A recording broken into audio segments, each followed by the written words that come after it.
Vamos a comparar Amplitude 5 y VSFX 2. Corre intro.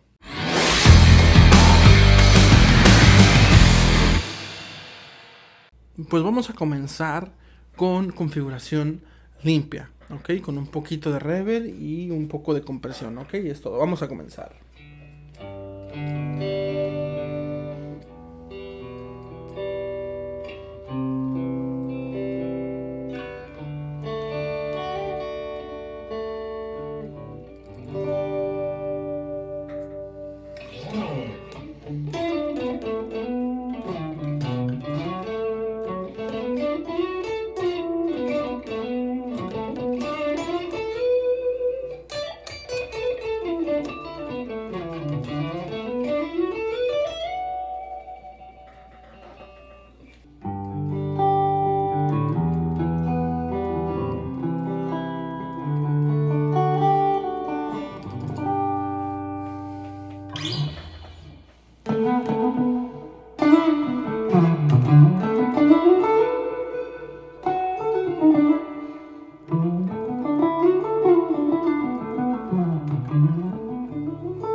Ahora se viene el crunch, media ganancia.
Ahora la alta ganancia.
Bueno, pues en conclusión, a mí me gusta más el VSFX, ya que se me hace un poquito con más ganancia, un poquito más, con más presencia.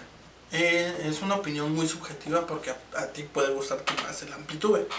A mí en lo personal me gusta más VSFX. Así es que quiero saber tu opinión, coméntame en la cajilla de los comentarios para ti cuál es el mejor y por qué. Bueno, pues hasta aquí el video de ahora, ya sabes, suscríbete, sígueme en Instagram porque se vienen cosas muy interesantes. Así es que nos vemos en el próximo video. Bye bye.